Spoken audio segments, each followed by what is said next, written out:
Welcome back guys to another crazy game from the 5th round of the US Championship.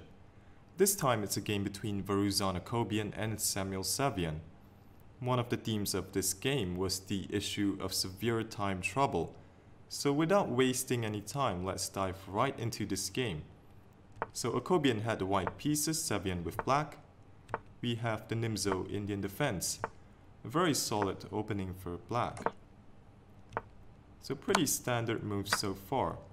And here b6 is the standard approach with the idea of just fianchettoing the bishop, but here Sevian opted for the move d6, slowly building up to e5. Akobian played g3, we have the move e5, so this pawn can be taken. However, this only aids in the development of the black pieces. So you can see here that white has wasted quite a bit of tempo with the queen, and all of black's minor pieces are already developed. So here knight f3 played instead of grabbing the pawn. We have the move knight c6, putting more pressure. Bishop g2, previously rook e8 and e4 were the most common replies for black. But Sevian tries a different approach. He played the move knight to e4 with a very aggressive intention of pushing f5 and starting a kingside initiative. So we have the move queen e3, getting out of the attack and attacking the knight. f5 from Sevian. So f4 can be a possibility in the future, but not just yet, since the knight on e4 will be undefended. So here Akobian plays b3, queen f6, bishop b2. If development continues with bishop d7, then white can capture, and having to defend his pawn on e5 is going to be quite annoying for black. So Sevian decides to release the tension. Bishop d7, rook b1, defending the bishop on b2, thereby threatening knight takes c6, so Sevian responded with queen to g6. And this is a multi-purpose move, getting out of the bishop's diagonal, also adding extra protection to the knight, and lining up the queen with the bishop, which allows for some tactical possibilities. For example, if white plays knight b5, which seems pretty annoying since you would think that the rook has to come to c8 to defend the c7 pawn. However, black can defend that with knight c5, defending c7 tactically. Let's observe what happens if the pawn is taken. Now f4 creates maximum chaos. So the white queen is under attack and the pawn can't be taken because of the pin. At the same time, black is attacking the rook on b1. This is very dangerous. Let's look at some possible lines. So here queen c1 defending the rook. Rook gets out of the attack and attacks the knight, knight b5. And now f3 creates a lot of difficulties for white. If white castles, pawn takes, rook e1, so knight d3 is possible, but rook takes f2 is also very strong, where the rook cannot be taken because of knight d3 check. So after queen e3, rook c f8, this is extremely bad for white. He can't play rook takes e2 because of the hanging rook on b1, and black on the other hand has threats like bishop h3 followed by rook f1 check. So what happens if instead of castling we have bishop takes f3? Black responds with rook takes f3, and if the rook is taken, knight d3 check wins the queen.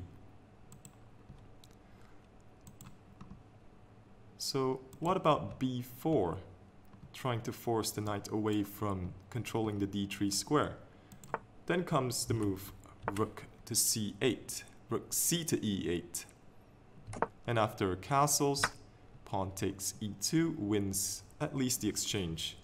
After rook e1, knight d3. So what happens if instead of castling in this position, We have b takes c5. So here rook takes e2 check, and after king f1, queen d3 is deadly, threatening all sorts of discoveries with the rook. If king g1, then rook takes f2. The only way to survive this is to play bishop takes g7 and try to exchange off the queens. But after rook g2 and bishop h3, the attack continues. And if the rook is taken, then queen e2 check, and queen g2 is mate. So enough with the variations, let's go back to the main position. So understandably, Akobian just decided to castle and protect his bishop on g2. So now rook a to e8, Akobian goes queen f4, obviously worried about this f4 advance. a6 from Sevian, now stopping knight b5. Now let's just take a moment to appreciate this position and try and figure out the general ideas for both sides in this extremely complicated position. For white, I think the main plan revolves around trying to stop black's kingside initiative by having more control of the f4 square. One possible solution to this is to try and bring the knight to the d5 square, maybe via c2 and e3.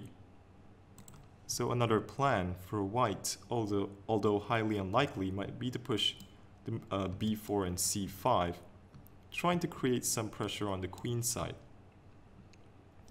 I feel that black's position is a little easier to play. His pieces are obviously geared towards the king side, this knight is coming to e5, and one idea that really jumps to mind is to play h6, and eventually get in the move g5, taking advantage of this awkward blockading queen.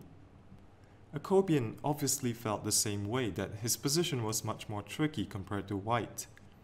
He spent nearly 30 minutes on the next move, which was rook f to e1, and this brought his time all the way down to 16 minutes on move 17. Usually when a player goes into a long tank, they end up playing less than optimal moves, and this was the case here. Perhaps it was better to leave the rook on f1, where it would protect the pawn on f2. Sevian played very naturally. He played h6. We have rook b to d1. The knight comes into the action. Akobian again went into a tank. White's moves are not obvious at all. For example, if knight c2, intending to play the knight into d5, black simply stops that with the move a5. Black, on the other hand, has ideas like bishop c6, knight to g5, where the bishop cannot be taken because of the move knight h3 check, picking up the queen. There are also ideas like knight to e6 and eventually pushing f4. If white tries a different route, knight to e3, this allows the move knight g4, attacking f2, and also hitting the knight on e3. So if f3, then this can be met with knight takes e3, and after queen takes e3, knight c5, and eventually f4. This is good for black. So Akobian played knight to f3. Now down to 8.5 minutes on the clock. Sevian had about 30 minutes. This was only move 19, so Akobian in some serious time trouble. So knight f3 covers g5, but this allows the move knight g4, rook f1 defending f2, queen f7 maybe hinting at g5.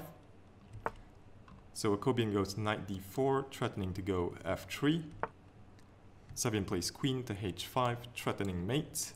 So h3, knight back to f6, queen f3 from Akobian, queen g6, keeping the pressure.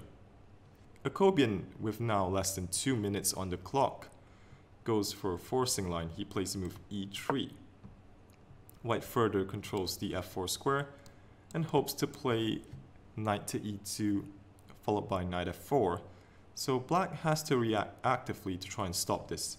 Sevian goes knight g5, this was probably seen by Akobian. So Akobian when queen takes b7. If queen to e2, this doesn't make much sense since the queen is just occupying the e2 square intended for the knight. And f4 is unpleasant. If g takes, knight takes h3, and knight takes f4, the pawn on e3 is pinned. So Akobian when queen takes b7, and now f4. Sevian makes full use of this pawn break. We have e takes f4, knight takes h3 check, bishop takes h3, rook after e1, and knight to e4. And this is incredibly difficult to play for Akobian. All of black's pieces are excellently placed. This bishop is excellent. The rooks are optimally placed on open files. This knight is great in the center of the board, putting a lot of pressure on g3. The queen is also very nicely pressuring the g3 pawn, also pinning the pawn, allowing moves like rook takes f4. So black's activity means that a slip for white is going to be disastrous. The best try was to go f5, which eliminates a target in rook takes f4, and also attempts to trade down some pieces. But Akobian played queen to d5 check, and this was a mistake. And it was quite understandable since he was so low on time. King to h7, and now knight to e2. So that holds g3 and f4 for the moment, but then comes the move bishop to f5. The best defense was to go knight c3, trying to defend against black's main idea of going knight c5 and bishop e4. However, this is still good for black after knight takes, bishop e4, and after queen e4, bishop f3, with a nice grip on the light squares and mating threats on h1. Well, not for the moment since there is the threat of queen takes g7, but black can also consider options like h5, h4. So knight c3 was the best try, but king g2 played. This was another mistake. Unfortunately for Akobian, the queen and king are lined up on the same diagonal. So knight c5 with the threat of bishop e4 check, winning the queen. Akobian went knight c3, not the best move, but black already has quite the initiative anyway. Rook captures, rook takes, knight d3, leads to a gain of material. The rook and bishop are attacked, but more importantly there's the threat of knight takes f4 check, winning the queen. So Akobian tried rook e4 defending, but simply captures. In this position Akobian resigned. If queen takes, then queen takes, knight takes e4, and knight takes b2. Black is up a whole rook. And if knight takes e4, knight takes f4, wins the queen. So a really crazy and complicated game from both players. Time trouble turned out to be Akobian's biggest enemy here, and Sevian did a good job on capitalizing. So Samuel Sevian now joins the lead with 4 other players with 6 rounds remaining. So that's all for this video. Thanks for watching, and I'll see you soon.